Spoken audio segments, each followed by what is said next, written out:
Hi everyone, my name's Frank. About a while ago someone asked me if I had any advice for younger INTJs from an older INTJ.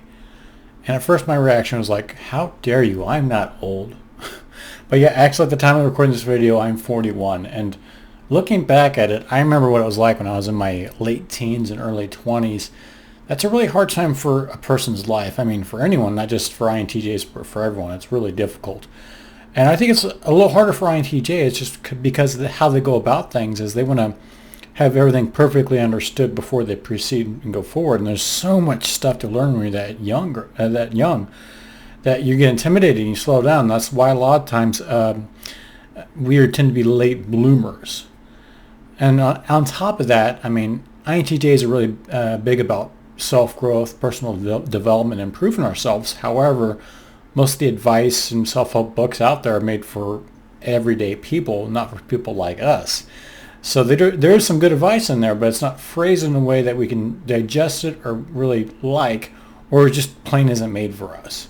So I'm going to make this video a few of my tips and advice about things you can work on and improve on, things that worked for me, some things that didn't. I'm going to have it in three sections really. The first section, I'm just going to break down the letters and talk about those and touch base with those. In the middle, I'll briefly hit on interactions with certain types, what you bring to the table, what they'll see in you, things like that. And the third last part is just general advice. It doesn't fit anywhere. I hope this helps you guys. To be honest, I don't think I'm qualified to even give anyone advice. I barely got my life together as it is. But not knowing how to do something has not stopped me from doing anything else in my life. I still manage to muddle through and find a way to make it work. So here we go. So the first letter, introversion, being extroverted and introverted. I don't think there's a really good way or bad way in life to go about life. Society does definitely expect you to be extroverted, but there is some innate things that come with being introverted and extroverted as far as skill sets. The main thing being extroverted is communication, public speaking. Those really go well with extroverts. And people like me, we have to struggle to keep up, but we can do it. It's just that our battery gets depleted quicker and doesn't get recharged. But it's a valuable skill. I remember when I was younger, first drink here. Oh, it's still good. This is the Federalist I had before. Yeah, I like it. It's good. I wasn't sure if it was going to be good. It's still good.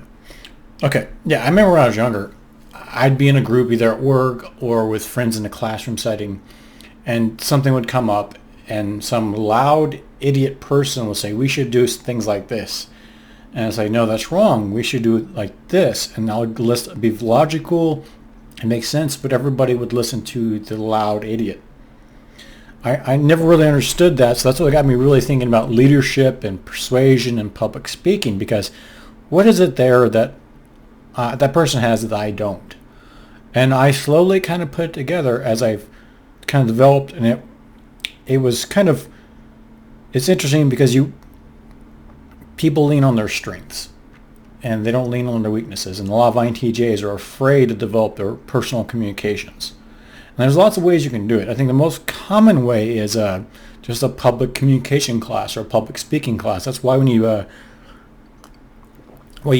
get a college degree, one of your GE requirements is public speaking, because it is valuable. So valuable, if you read, like ancient Greeks, they talk about rhetoric or, just speaking. And how do you persuade people? The essay format is very common, but you learn a lot of things from public speaking. For like right now, I mean, I got my notes up and I go off those, and that's something I learned from public speaking, just to get a general outline. That's why when I do the videos, I can generally flow pretty well. I don't keep it to a script. I just kind of have an outline and I kind of glance over and go off like that. On a side note, an interesting thing, one time I think Sarah Palin got busted because she wrote what she was saying on her hand, literally. One cool trick you could do if you want to write things, you can write them on the inside of your hand, so when you're speaking, it's a lot less obvious you're looking at your little notes. But there's little things like that, and things when I'm jogging, I'll go through and memorize what I'm going to say. But that's what you learn from public speaking. But to me, I even went further. Not only reading the ancient Greek books about rhetoric, and like, for example, when you make a speech, a persuasion speech to get everyone on board, you don't just appeal to logic or just emotion. Ideally, you do all three, and the third one is practicality. So you appeal to logic, emotion, and practicality. That way, everyone in the audience has a vested interest to listen to you at the very least. There's lots of little tricks you learn public speaking. For example, if you have a crowd, you can imagine them naked if that helps, if that's your thing. I don't need to do that. But besides, you don't know. Maybe I'm not even wearing pants. You can't see me from the waist down. That's the benefit of having a YouTube channel. But one trick you can do when you talk to our crowd is you don't look at the whole crowd. You pick out individuals in the crowd, and for all they know is you're speaking to everyone, because it's like it's a shotgun blast. You kind of talk to everyone instead of just talking to one person. You talk like this, and you, and that gives the feeling that you're talking to people. So there's lots of practical good things you learn, and it's not just talking in front of crowds, it's all talking to people. And some of the things I've done, I've taken acting classes just to get better, because when I was younger, I'd mumble and I would just talk quietly because I was focused on my ideas and internally. But one thing acting teaches you is to project and put your voice out there. And how it is, it's not yelling. It's as if you're talking to someone across the room by putting your voice out there, not by yelling. It's hard for me to explain unless you've done it. But another thing that's interesting, in Shakespearean plays, they use something called pandemic rhythm. And what that is just an offbeat rhythm. In nature, there's not many patterns. But in human nature, if you talk in a pattern, you really will irritate people. However, if you pause at the right time, you get their attention. So that's what the pandemic rhythm is to a point. Like Christopher Walken and William Shatner kind of do this. They have an unpredictable way of talking, but it gets you hanging on what they're saying because it's a broken or unbeaten pattern. So it's a very valuable thing I learned from acting, and just the fact of mileage and hours of practice and talking, it does help a little bit. Another thing I did help, public speaking or extroversion is the studying body language. And that's something I could go make a whole entire video about, because it's very fascinating to me, because it incorporates psychology with your body motion. And there's a lot of things you can put in there. I don't want to make things too self-conscious. This isn't a body language video, but some of the basics, for example, very basic. So you got, your palm out is more friendly, open. If I'm talking to you and I'm trying to convince you of something, that's very honest. But if I'm doing this, underhandedness, it's much more deceptive. So if I'm talking to someone and I got my fist up, I'm fighting. So if I'm doing gestures like this, like wait 1 minute, it's much more confrontational and aggressive. But like wait, it's much more friendly, and people will open up to you and listen to you better based on your language. A lot of introverts, for example, when they talk, it's just talking like this. I think it's a good idea, we should do this. And they're locked up, and a lot of people interpret that as being dishonest because you're holding back or not giving as much. But if you learn, so when I talk to people, I learn the body language things that will be good. Like if I'm listening, I can say I'm considering things, and that's a good signal. And what's important is you want everything to be concise. Your body language to match what you're saying, basically. It's not about some magic signal like, oh, I just touched my nose, that means it's bad. It's a plethora of signals. But generally, yeah, having a more open body language does help. What other things did I learn? Oh yeah, just how you dress and how you dress, how you hold yourself. That's all part of body language and communication too. That helps. But that's part of the benefit and practicing experience of talking. It's valuable. Now I got to be careful when I talk at work or in social situations, because I could just have a funny idea. Like it'd really be messed up if they did this, and I'll sell it to them, and using those things I've learned, and they'll take it and run with it. And it's a dangerous skill to have, but it's valuable, because there's sometimes INTJs are very smart at figuring out how things work, but the hard thing is trying to communicate it to people and take the time to spell it out and have your body language match and realize how do you make an argument. Like in public speaking, you make an argument and you address the counterpoints to a degree. You don't just ignore them and leave them out. You say, "Oh, I have this idea. Most people would object in this way. This is why they're wrong." So you want to address it. Those are all the things you learn by practice, and it is valuable. So the next letter is intuition. Now, this is a very valuable thing, as you may know. But when I was younger, I think I overvalued logic over intuition. It's, to me, is a much more feminine trait. But you want to kind of embrace the opposite, because you want to balance out your strengths with your weaknesses. And your weaknesses, you're not really detail orientated. So things you could do, because your intuition is already pretty good, to be more less intuitive, more of a sensing, is you could play sports. Me, I ride motorcycles. I've done martial arts, and that's maybe focus on the here and now. So when you're walking down the path, when you're on your jogging trail, if you're just going walking the dog, instead of daydreaming, you can focus on the leaves, the sounds, the sound you just heard, the way the pavement is correct. It forces you to discipline to focus on the here and now. It's a valuable skill, and that's going to make you better at just attention to detail. It's probably one of the first things I learned, to be less like myself. I think most people will get that. So the next one's going to be a little bit harder, logic. Because the logic is a very masculine trait. But logic, I think it's a little overvalued. It is valuable. It's like a tool. When you need a job done, you reach into your toolbox, you get it, and you put it away when it's done. That's what logic is. It's a tool. You don't use it for every problem.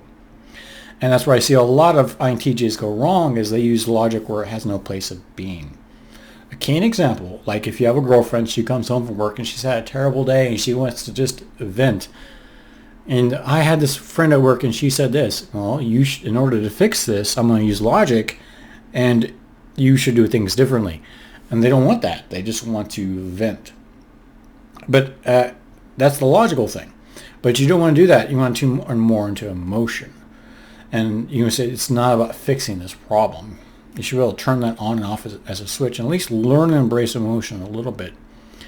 It will also make you better at communicating with people.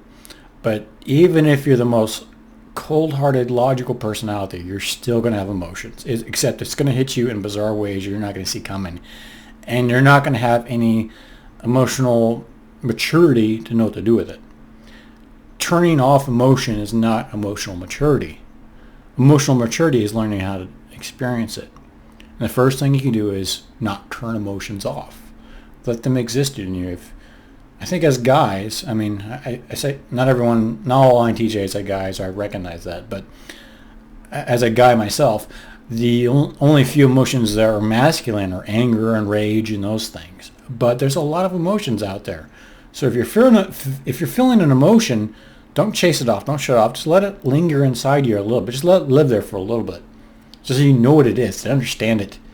And another thing you can do is you can try to see, what is it exactly? Okay, I'm depressed. Why are you depressed? Well, how would you better describe that word? Just hopeless. Why are you hopeless? Well, because my favorite team lost today, or I was going to go for a jog and the weather's bad. And that helps. Because a lot of times we feel these emotions and we don't know exactly what they are until we kind of see the source of them. And you're like, oh, so what if I don't jog today? I could just jog tomorrow. Or I can, maybe in a couple hours the rain's going to let up. Or my favorite book in the bookstore is not there and it's usually always there. I was going to buy it today and it's not there. I'll just go on Amazon and order it.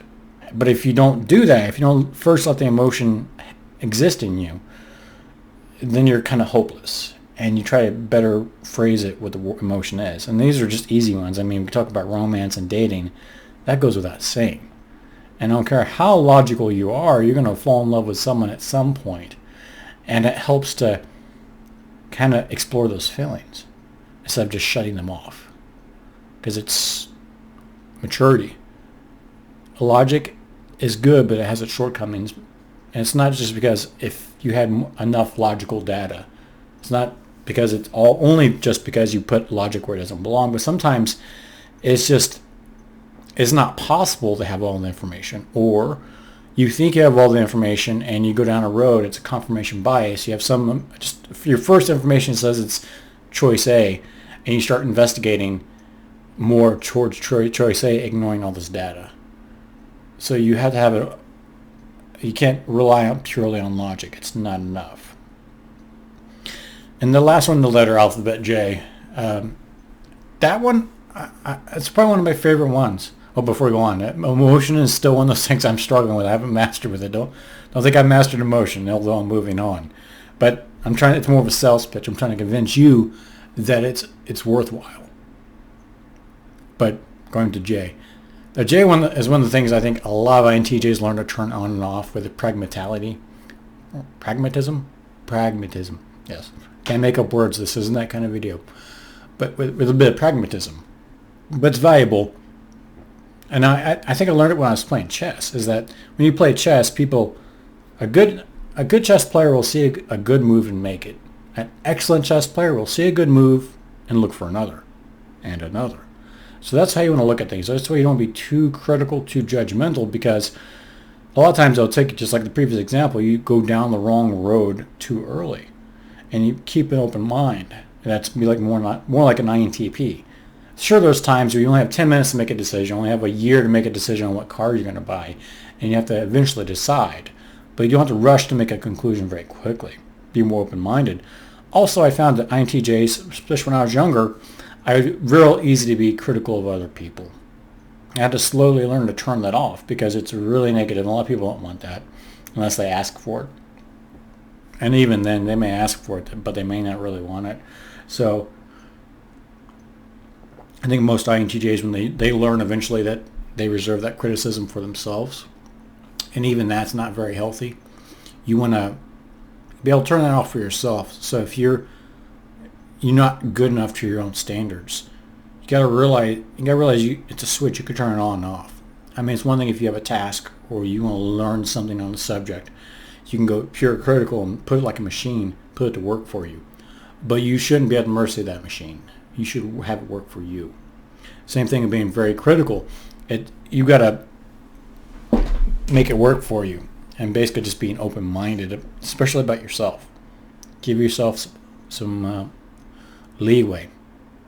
Be fair to yourself, because it's not a healthy life to live like that. I've known lots of people as I've gotten to a certain point, and they just, I think that's enough about that. What's the next step? Just interactions with other types of people. Now, the four letters, INTJ, means you're analytical. So me and other analytical types, we get along just fine. We're great. INTJs get along with other INTJs very well, and when we find each other, it's a great benefit. INTPs, I get along with them pretty well. Very analytical too. They have great ideas. The extroverted analytical types, they tend to be a little harder to get along with because they don't want to shut up to listen, which means usually they have less knowledge and they don't want to take any knowledge in. They're just, but it's pretty good. But also, I think the ST types, ISTJs, ESTJs, most logical types will begrudgingly respect you because we have what a lot of other people don't have, and that's confidence. Once we figured out something and we know we got the right idea, or we know what we're good at, we know what we're not good at. Most people are clueless until they've fallen on their face a few times or they've messed up. But we know, we got an idea, and we improve ourselves. So we comes across as confident, resolute grit. And a lot of people admire that. So a lot of types will like that, especially the logical types. And if you have an idea at work environment or in school, an ISTJ or ESTJ, you can convince them, but you have to spell that out in painful details. With some other analytical types, you can go from step 1 to step 20 to step 50. Okay, I got it. But with ISTJs, you have to do one after the other, after the other, after the other, with your brilliant idea. But if you could do it, you convince them a few times, and they'll start to realize you know what you're talking about. Those types tend to trust titles more than actual ideas. But like I said, I mean, most all circle of friends, once I get around them for a few times, they realize I'm pretty smart and I can figure things out. The moment I start talking, they shut up and listen. And that's a powerful thing. But you have to be willing to break your ideas up into small digestible bits. And that's why you practice. So some things I have in these videos, I've talked to people before already in little bits, and they will object. I'm like, oh, that's a valid objection. Let me see how I can address it. And then when I explain to the next guy, I incorporate it. I go from 5 steps to 10 to 20, and then I got enough steps for your typical ISTJ, where they will be convinced. So they will respect you. Also, the fact that we're just really, we appear to be the most logical ones out there of all the types. All the other letters make us very logical, and a lot of people will respect that. Because even, I don't think ISTJs are as logical as we are. Another surprising thing is NF types tend to like us too, to a degree, is that they like the big ideas of how we can understand things. And surprisingly, ENFPs are really into us. And I still haven't figured that out. Maybe there are some ENFPs watching this video because they're weird. But yeah, you'll encounter them and they'll be drawn to you. Fair warning.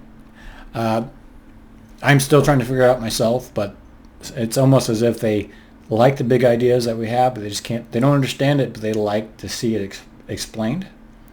But more power to them. They're more than welcome. But yeah, I think in my experience, so that's what's unusual. They're emotional, but yet they really do like INTJs. However, there are a lot of emotional types that do not like INTJs. They tend to be SF types, and especially if they're J types. They kind of rub each other the wrong way a lot of times. You can make it work, but it's harder. And that's when being able to turn off your logic every once in a while helps. You don't have to do it every time, but every once in a while trying to build up, embrace emotion to a big thing. And another thing that people like about us is, like, you know, we can just shut up and listen. I appreciate the irony here, me with a YouTube channel just yammering on for an hour, which is something I'm not used to because I've gotten better at talking with people. But I read their body language and I play off them and I use jokes and I incorporate stuff I practiced. But talking a diatribe for however long this video will end up, I'm not used to. So that's why I'm doing this, is for me to have practice. But get back to where we were, is that a lot of people like the fact that we just shut up and listen. And every type likes that. So general advice, I mean, I think generally speaking about INTJs, are advice unique to INTJs. I think my first one would be is learn to externalize your ideas. It's really easy to internalize your ideas and just rummage it over in your head. Oh, this is one thing I'll do, and if I do this, they'll do that, and I do this, and you just do that forever, and nothing ever happens. And that's part of why the INTJs are often called the architect type, because we're at our best when we build something or make something happen. That could be something with our hands. That could be organizational structures of people. It could be social networking. But we are at our best when we have something to show for it. And that's the problem when you internalize it. And I see some INFJs do this too, is that that's all internalized. And they just get in this feedback loop. And you talk to them and they come up with this, like, where'd you get this idea from? This is bat crazy. And it's because they internalize it the whole time. And INTJs can do that too, but it's more like science and technology. And they'll do that, well, I'm going to build a router and connect it here, and the computer built here, and the processor. And it's very logical and very complex and very smart. But I forgot one thing. And it's because they have no real world experience in doing it. They haven't really, the rubber hasn't hit the pavement. It's like the old military adage, it doesn't matter how good your plan is, it never survives first contact with the enemy, because it always changes. And that's why you want to try to externalize it more, not spend a whole lot of time internalizing it, unless you're just kind of having fun chewing over it. Your ultimate goal should be something productive. Even if it's not the best thing in the world, that's more than an idea that's in your head. You want something out of it. I guess that's why I'm doing these videos. Gets me practice, I guess. On other things, I think a lot of introverts, especially if the smarter you are and the more introverted you are, you can be self-conscious. If you walk into a bar or a party, you get very self-conscious, and you think everybody's staring at you, and you might stumble a little bit as you walk in, and you think, oh, everybody saw that, or my fly is open, I'm mortified, I'm never going to live this down. But one thing that will very much help you is you realize that people are not nearly as observant as you are. And even if they do observe it, they just may not care. And they may not even notice your flies down or that you stumbled a little bit. Or you may have stammered a bit, and I stammer in my videos. But a lot of people aren't going to reflect on it because you're going to be your worst critic. That's something INTJs are really bad about, that is they're very critical. And we do it to ourselves first, but you gotta learn to turn that off. And the benefit of that is it'll make you way more confident. And people will see that, and it's just, it's like, who's that guy that walked into the bar like you own the place? Because you know you walk into the place, you have your plan, you know what you want from life, and this is how you're going to get it. Nothing else matters. I don't care if I stumble, I could fall, I could have my fly open. Doesn't matter, because I've already have it in my plan. And people are drawn to that. Another thing too, I think INTJs are masters of being critical. That makes them very good at seeing people's flaws. And it's fun. I mean, if someone comes at me wrong and I want to tear them apart, I can do it real quick because I know their foibles, I can see their weaknesses. They'll say something like, oh, you're not as good as everyone else or whatever. You really think you're something. Oh, insecurity. And I can key off that and I can really attack it. But don't. If anything, if you find people with flaws or foibles, you can work the opposite, try to boost them up. If they're insecure, you say, you're looking really good today, or I like how you did it. Don't be patronizing because they're going to sense it. Be honest. So if someone's looking good, have a great t-shirt, it's like a good shirt. Or it's like, where'd you get the shirt? I really want one like that. Be honest instead of tearing them down. I mean, if push comes to shove, go for it, but don't make it your default.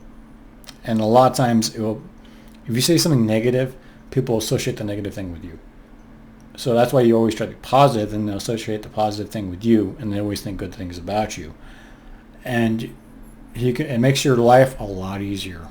Because, like it or not, you're living in a world with how many people do you interact with? Probably thousands of people in your whole lifetime, maybe millions. You have to persuade them, and you have to get them on your side. Just, if anything, just to have them leave you alone. But if you're just fumbling these things and they think negative things about you, they will tear you down. Another thing I noticed is a bad thing about being confident like INTJs are is it's weird. We have a way of exposing other people's insecurities. And it could be one or two things. Is the fact that we're good at something, like we know a lot about a subject, like I know a lot about Greek history, and someone will say something like Socrates, and like, oh, that's wrong. Actually, that's misquoted. Or you got to know the context of the movie 300, because this is Herodotus had the whole thing wrong when he said, that reminds them of how dumb they are, and they're going to associate that with you, and it's not a good thing. But you're going to encounter it. Just be aware. Another thing too is just the fact that you're so confident. Is a lot of people it will remind them how unconfident they are, and they will attack you for it and try to bring you down. You get two kinds of people. Is they'll try to take you down a notch, like the tallest weed always gets whacked, and there's people going to try to ride your coattails up. So, just be aware of it. That's just part of life. But yeah, that's something we have to experience. Another thing I think it's useful, talking about history and Herodotus, is reading. That is probably the most useful thing for an INTJ. I know a lot of INTJs that don't read on a regular basis. A lot of people, they read in elementary school or high school or college, and then they stop. But there's things you can get from reading that you can't get anywhere else. And YouTube, for example, I know that already. I'm a guy with a YouTube channel here. But if you want to learn about a subject like Socrates, you type it in. You're limiting the information out there just to what's on the YouTube. You don't know where this guy is getting his information. You don't know if he's an expert on it. You're kind of trusting him because you're lazy and you want the information given to you more easily. But if you actually read, you can go directly to the sources. And there's stuff in print that you can't find anywhere else, in videos or whatever. Just today I read stuff that was just brilliant. You can't find. You do a Google search or YouTube, there's just not much on YouTube. So that's the benefit of reading. In fact, I remember reading about Socrates. He said when literacy first hit Greece, he hated it because the idea is that when you take information from verbal and mental, and you write it down permanently, it makes your memory less. And he thought it weakened people. And the same transition going from literacy to videos or internet-based or Google searches is it doesn't make you worse, but changes the kind of person you are. And if you're relying on a lot of your information, your growth as a person from YouTube or Wikipedia, you're not doing yourself justice because you're missing out. I always tell people Wikipedia is a good place to start your search, but not to finish it. Because I've seen things that are just flat out wrong in Wikipedia. Or the bad thing about Wikipedia is you don't got context to see how everything fits together. It's just boom. And you have a serious question. That's why you went there. It's like, why is the Vietnam War the way it is? Or why is this? And Wikipedia has no idea about what your question's about. It's just going to give you a bunch of stuff and let you figure it out. But it's all out of context. So that's reading usually is a pretty good way of finding your answers, and a lot of reading. Yeah. Another thing is I've seen a lot of INTJs is they get very manipulative. And it's because, people are dumb and they're emotional and you realize their weaknesses and you can exploit them. It's very easy to do gaslighting, whatever. I mean, it's real easy to do. The thing is, don't do it. It's a lot of reasons. For one, we're not the best at it. We think we are, but we're not. Those narcissistic types, they're the best at it. It's not going to work on us because we're pretty clever. It might work initially, but they're the best at it. But a lot of people aren't going to fall for our bullshit. But that's why you want to be honest with people. And you can still mislead people by being honest. And don't try to do that either. Be as sincere a person as you can be. And it's important because if you lie or mislead people, you're going to eventually have to address this eventually. There's no skirting around the truth. It's eventually you have to address it. You're just pushing it off and it makes it harder. But there's every once in a while it's convenient to kind of put it off to another day. But if someone confronts you and why did you do this thing? I didn't like it. Well, I did because it's the best choice. And it's going to make your life a lot harder in the short term, but in the long term it's easier. But if you lie and manipulate people, you're trading short-term benefits for long-term harm. And it affects your mind in the sense that it makes you lazy. Instead of focusing on learning the science or learning the technology or whatever you want to learn, you're wasting time on frivolous manipulation in games. It's inefficient. And I tell people on chess, that's what the beauty of chess, and I got a video about it, but that's the beauty of chess is that there's no bluff. You see everyone's pieces on the board. You make a move, everyone sees it. And the thing is, whoever has the best plan is going to win. And that's how you should live life. Is the strength of your logic and your analysis and your confidence and your grit, that's what's going to make you come out on top, not you playing games. If you're manipulating people and being dishonest, you're being petty. And you'll be the one that ends up paying the price, not them. Because they're going to eventually figure it out and you'll be back to square one. So, yeah, that's why I've seen a lot of INTJs, they get sucked into that game. Instead of learning and reading and getting educated in personal development, they learn how to manipulate people. And they're never as good as the best. And it alienates them in front of a lot of people. And you could see it, and it hurts their confidence, and it's just, I can't recommend it. Leave it at that. I think, that's all the things I wanted to cover. I'm looking at my notes. I think I got it all. But hopefully this helps. Like I said at the beginning of the video, I don't feel like I'm an expert enough on life to give anyone advice. I've made it this far in life, but I try to look back at the mistakes I made or the things that worked good for me, and those are the things I learned that worked and has worked well for me. Hopefully this helps you if you're an INTJ and you've just discovered MBTI and you feel like it finally connects with you and people like me understand you.